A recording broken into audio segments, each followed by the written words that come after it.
আমি আমার ওই দিনও সেদিন কয়েকজন ইদানিং তো একটু বেশি বলতেছে, সাবধানে থাইকেন, সতর্ক থাইকেন, আর একটু হুঁসঘুস করে কথা কইয়েন, সব ঠিক আছে। আমি বলছি না, কোনো অসুবিধা নেই। গুলি করবে এই তো, গুম করে ফেলবে এই তো, হত্যা করে ফেলবে এই তো, খুন করে ফেলবে এই তো, যে যাই করুক, যে যাই করুক, শেষ পর্যন্ত আমাকে আমার রবের কাছেই ফেরত পাঠাবে, আর আমার রব ইনসাফ করবে, আমার মালিক তো ইনসাফ করবে। তো আমি তো আমার মালিকের ইনসাফ চাই, আমি ওনার কাছে না ঠকলেই তো হইলো, কথা বলে না, আমি আখিরাতে না ঠকলেই তো হইলো। এই তোমরা যারা যুবক বাবা, এখন তোমরা ভালো আছো, যারা সুস্থ আছো, খোদার কসম আল্লাহর দয়ায় সুস্থ আছো, কোন দলের কৃপায় না, কোন নেতার অনুগ্রহে না, সে যে দলের নেতাই হোক, কোন নেতা তোকে ভালো রাখে না রে আব্বা, ভাত মাছ চাল ডাল তোকে ভালো রাখে না রে বাবা। ভাত খাইলে বেশি মোটা হয় না, অভাবী অভুক্ত কত মানুষ আছে স্বাস্থ্যবান, আবার হাজার কোটি টাকার মালিক এ তো হুকেন না।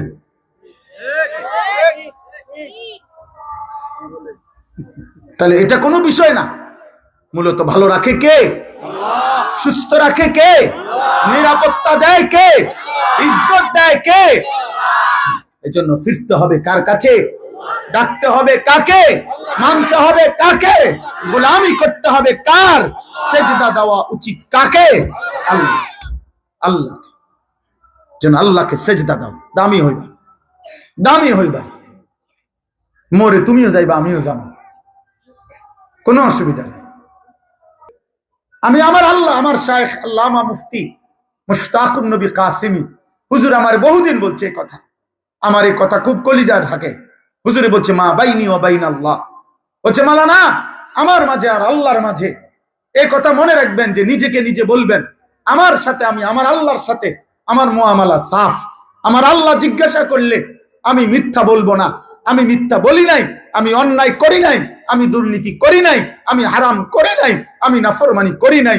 আল্লাহ আমি আপনার গোলামি করতে চেয়েছি, আপনার কথা বলতে চেয়েছি। হুজুর বলেন এটা যদি নিজে আল্লাহর সাথে সাফ রাখতে পারেন মুআমালা, তাইলে গোটা পৃথিবী কে কি বলে আর কে কি করে, মূল্যায়ন করে না অবমূল্যায়ন করে, ইজ্জত করে না অপমান করে, গালি দেয় নাকি ফুল দেয়, কিচ্ছু চাইবেন না, আসমানওয়ালার সাথে সম্পর্ক ঠিক করেন,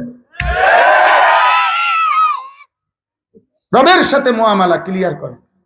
দুনিয়া তো আপনারা স্লোগান দিয়া বাহাবা দিল, আসমানওয়ালা বলল আমি সব জানি, তখন কথা বলে না, তখন কি হবে আব্বা?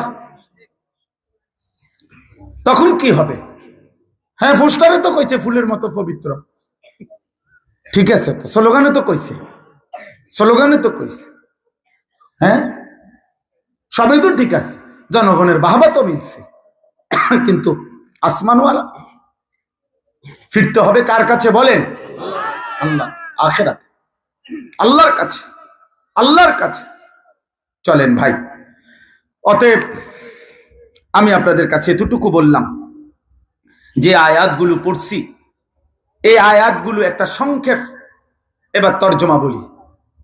একটা সংক্ষেপ তর্জমা বলার আগে একটা ছোট্ট কথা বললেই সবটা অর্থ বুঝতে সুবিধা হবে।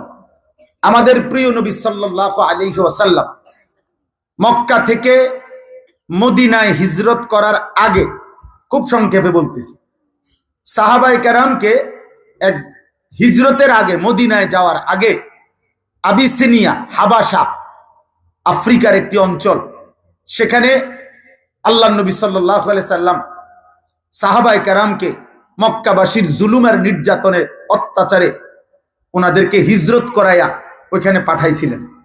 বলছিলেন নিজেদের ঈমান, জান, মাল, ইজ্জত বাঁচাবার জন্য। তো ওই জায়গাটার নাম হলো আবিসিনিয়া, হাবাসা। তো ওইখানে যখন সর্বোচ্চ দুইবারে সর্বোচ্চ ৭২ জন থেকে ৭৪ জনের মতো সাহাবী সেখানে গেছিলেন। তো এই ৭২ জন এবং ৭৪ জন সাহাবীরা প্রতিনিয়ত ওই হাবাসা, ওরা খ্রিস্টান ছিল, ওদের বাদশাহ নাজ্জাশী সেও খ্রিস্টানই ছিল, তাদের কাছে আল্লাহর কালেমার দাওয়াত দিছে, কোরআন পড়ে শুনাইছে, এবং ওই বাদশাহ নাজ্জাশী এবং তার দরবারের গুরুত্বপূর্ণ কিছু ব্যক্তি কালেমা পড়ছে। সুবহানাল্লাহ। এই হাবাসার আবিসিনিয়ার কিছু লোক, এর মধ্যে রাসূলুল্লাহ সাল্লাল্লাহু আলাইহি সাল্লাম মক্কা থেকে মদিনায় হিজরত করে গেছে। হিজরতের 7ম বছর, কথা কও ছোট মিয়া, আব্বা কথা কইও না, কথা তোমরা আরো সময় আইব, রাহো সম্মান করো। হ্যাঁ, একটা হাসি দিচ্ছে, আল্লাহ কবুল করে। জি, তো হিজরতের পরে আমাদের নবী সাল্লাল্লাহু আলাইহি সাল্লাম মদিনায় যাওয়ার 7ম বছর খায়বারের যুদ্ধ করেছিলেন। ইহুদিদের সাথে চূড়ান্ত লড়াই করে মদিনার সীমানা থেকে ইহুদিদেরকে খায়বার নামক অঞ্চল থেকে চূড়ান্ত ভাবে বিতাড়িত করছিলেন। এই খায়বারের যুদ্ধ যখন শেষ অবস্থায়, তখন ওই আবিসিনিয়া থেকে সাহাবায়ে কেরাম যারা এতদিন যাবত ওইখানে ছিল, ওনারা চূড়ান্ত ভাবে আবিসিনিয়া ছেড়ে মদিনায় চলে আসছেন। এতদিন যারা ওইখানে ছিল, তো ওনারা যে আসছেন মদিনায় ফিরে, উনাদের সাথে আবিসিনিয়ারও কিছু লোক ওই অঞ্চলে যারা খ্রিস্টান থেকে মুসলমান হয়েছে, ওনারাও নবীজির সাথে সাক্ষাতের জন্য মদিনায় আসছেন। আসার পরে তারা 2টা প্রস্তাব দিছে, 2টা কথা বলছে আর কি নবীজির সামনে এসে। 1 নাম্বার বলছে, ইয়া রাসূলুল্লাহ, হে নবী মুহাম্মদ, ইতিপূর্বে আমরা ইনজিল কিতাবে বিশ্বাসী ছিলাম, ঈসা নবীর উপরে বিশ্বাসী ছিলাম, এবং ঈসা নবীর উপরেও আমরা মূল যেই বিশ্বাস, মানে বাদশাহ নাজ্জাশীর আকীদা ছিল, মুসলমানদের কোরআন ঈসা আলাইহিস সালামের ব্যাপারে যা বলছে ঈসা নবী ঠিক তাই ছিল। কথা বুঝছেন কিনা? অর্থাৎ শিরকি আকীদা ছিল না তাদের। তো বলছে যে আমরা ঈসা নবীর অনুসারী যখন ছিলাম, তখনও আমরা তাওহীদ, আল্লাহর একত্ববাদকে মানতাম। আপনার কোরআন, আপনার ধর্মের কথা যখন এই লোকদের কাছে শুনেছি, তখন আমরা আপনার অনুসারী হয়েছি, এবং আপনার এই কথাও আমরা সর্বান্তকরণে মেনে নিছি, কারণ আমরা তো আগের থেকেই আমরা এই কথাগুলোই মানতাম। বাকি এখন আপনাকেও মানছি, আপনার কোরআনকেও মানছি, ইসলামকেও মেনেছি।